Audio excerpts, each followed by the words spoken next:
நிலையியலில் statics ஆய்வு செய்யப்படும் பொருட்களின் முதன்மை பண்பு என்ன? ஏ. அவை சீரான இயக்கத்தில் உள்ளன. பி. அவை முடுக்கமடைகின்றன. சி. அவை சிதைவுக்கு உள்ளாகின்றன. டி. அவை ஓய்வில் உள்ளன. சரியான பதில் டி. அவை ஓய்வில் உள்ளன. நிலையியல் ஸ்டாட்டிக்ஸ் என்பது விசை மற்றும் திருப்புத்திறன்களின் செயல்பாட்டினால் ஓய்வு நிலையில் உள்ள பொருட்களைப் பற்றி படிக்கும் இயந்திரவியலின் ஒரு பிரிவாகும். இதில் ஒரு பொருளின் மீது செயல்படும் மொத்த விசைகளின் கூடுதல் சுழியாக இருக்கும்.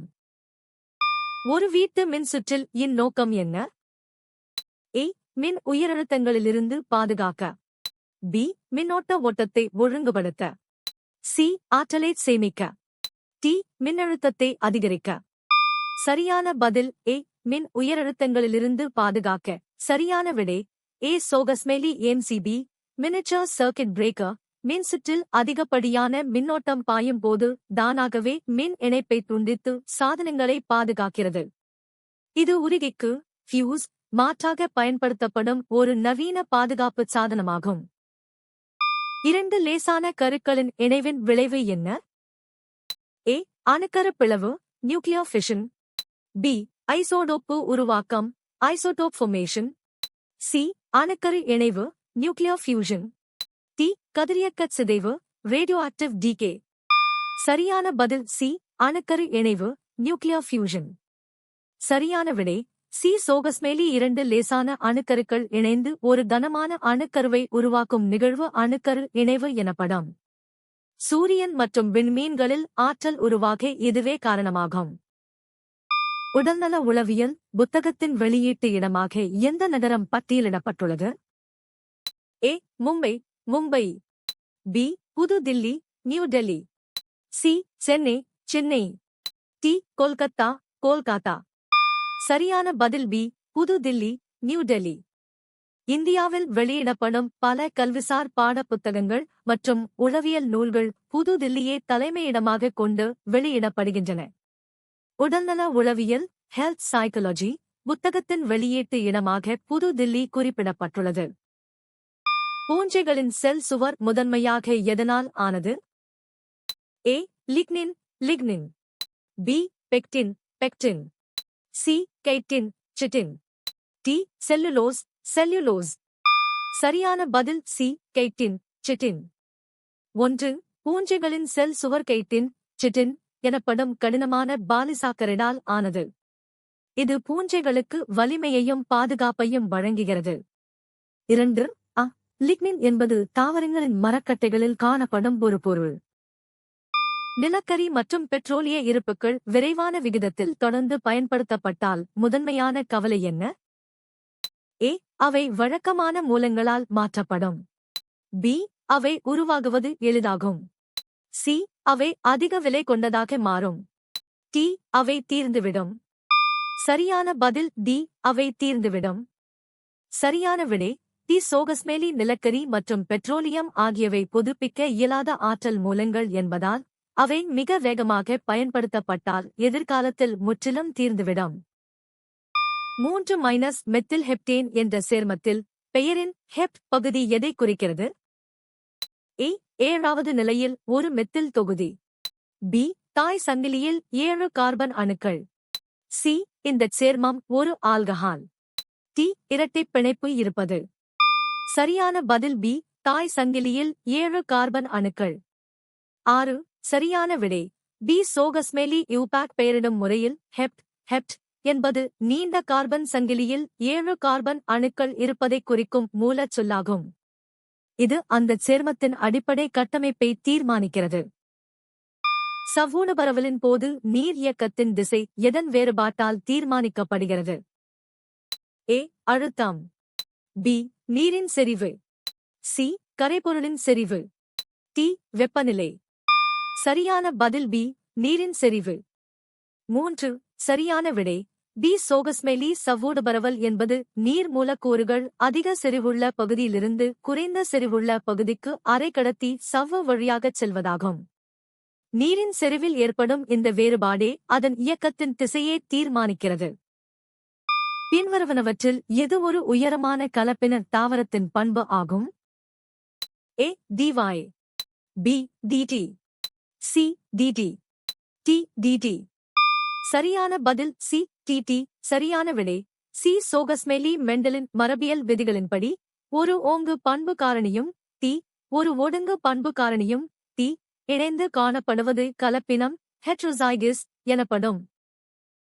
கண்ணின் எந்த பகுதி நீலம், பழுப்பு அல்லது பச்சை நிறமாக இருக்கக்கூடிய வண்ணப் பகுதியாக விவரிக்கப்படுகிறது? A. பாப்பா பியூப்பிள். B. சிலியரி தசை சிலியரி மசில். C. கண் வில்லை eye lens. T. Iris iris. சரியான பதில் D. Iris iris. 3. ஐரிஸ் என்பது கண்ணின் நிறமி நிறைந்த பகுதியாகும். இது கண்ணுக்குள் நுழையும் ஒளியின் அளவை கட்டுப்படுத்துகிறது. மெலனின் அளவை பொறுத்து இது நீலம், பழுப்பு அல்லது பச்சை நிறத்தில் காணப்படும். ஒரு கோளக ஆடியின் வளைவு மையம் மற்றும் ஆடிமுனை வழியாகச் செல்லும் கற்பனை கோடு என்னவென்று அழைக்கப்படுகிறது? A. முதன்மை அச்சு பிரின்சிபல் ஆக்சிஸ். B. வளைவு ஆரம் ரேடியஸ் கர்வேச்சர். C. வளைவு மையம் சென்டர் ஆஃப் கர்வேச்சர். T. ஆடிமுனை போல்.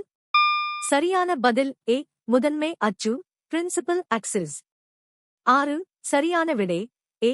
முதன்மை அச்சு பிரின்சிபல் ஆக்சிஸ். ஒரு கோளக ஆடியின் வடிவியல் மையமான ஆடிமுனையையும் T அதன் வளைவு மையத்தையும் C இணைக்கும் நேர்க்கோடு முதன்மை அச்சு என்று அழைக்கப்படுகிறது.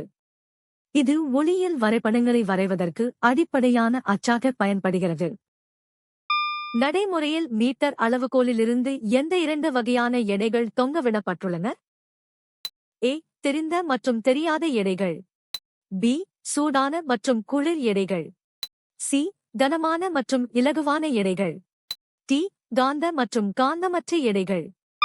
சரியான பதில் A. தெரிந்த மற்றும் தெரியாத எடைகள். 5. திருப்புத்திறன்களின் தத்துவத்தை சரிபார்க்க ஒரு மீட்டர் அளவுகோலில் ஒரு பக்கம் தெரிந்த எடையும் மறுபக்கம் தெரியாத எடையும் தொங்கவிடப்படுகின்றன. சமநிலை நிலையில் இடஞ்சுழி திருப்புத்திறன் வலஞ்சுழி திருப்புத்திறனுக்கு சமமாக இருக்கும். ஒரு மீட்டர் அளவுகோலில் ஒரு சென்டிமீட்டரில் பொதுவாக எத்தனை மில்லிமீட்டர் பிரிவுகள் உள்ளன?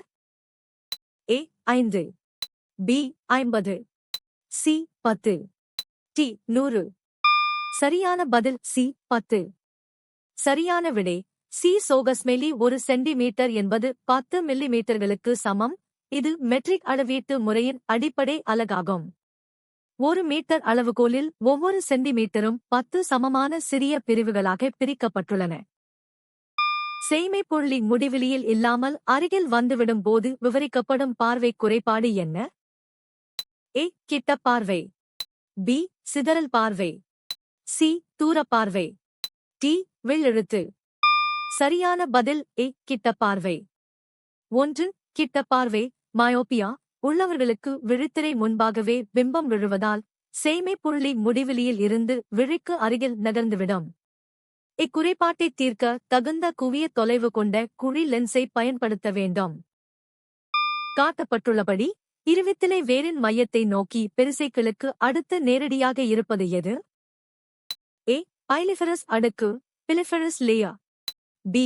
அகத்தோல் எண்டோடெர்மிஸ். C. புரணி கார்டெக்ஸ். T. Phloem phloem. சரியான பதில் D. ஃபுளோயம் ஃப்ளோஎம். 9. சரியான விடை T. சோகஸ்மெலி. இருவித்திலை வேரின் குறுக்குவெட்டு தோற்றத்தில் பெரிசைக்கிளுக்கு உட்புறமாக வாஸ்குலார் திசுக்களான ஃபுளோயம் மற்றும் சைலம் அமைந்துள்ளன. A. பைலிஃபெரஸ் அடுக்கு என்பது வேரின் மிக வெளிப்புற அடுக்காகும். நீள் வெப்ப விரிவின் போது எந்த இயற்பியல் பண்பு மாறுகிறது? A. நீளம் லென்த். B. பரப்பளவு ஏரியா. C. கன அளவு வால்யூம். T. வெப்பநிலை டெம்பரேச்சர். சரியான பதில் A. நீளம் லென்த். ஒரு திடப்பொருளை வெப்பப்படுத்தும் போது அதன் நீளத்தில் ஏற்படும் மாற்றமே நீள் வெப்ப விரிவு எனப்படும். அணுக்களின் அதிர்வு அதிகரிப்பதால் அவற்றுக்கிடையேயான இடைவெளி கூடி நீளம் அதிகரிக்கிறது. B.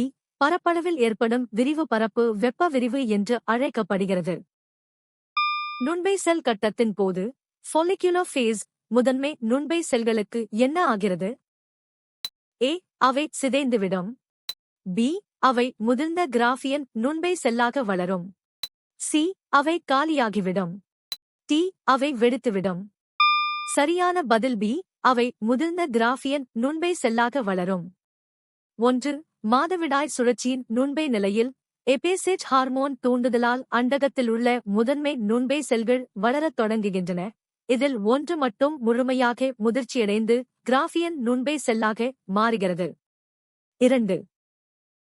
கோளக வில்லைகளுக்கான கார்ட்டீசியன் குறியீட்டு மரபின்படி பொருள் எப்போதும் எங்கே வைக்கப்படுகிறது? ஏ. வில்லைக்கு வலதுபுறத்தில். பி. வில்லைகளின் ஒளியியல் மையத்தில். சி. வில்லைக்கு இடதுபுறத்தில்.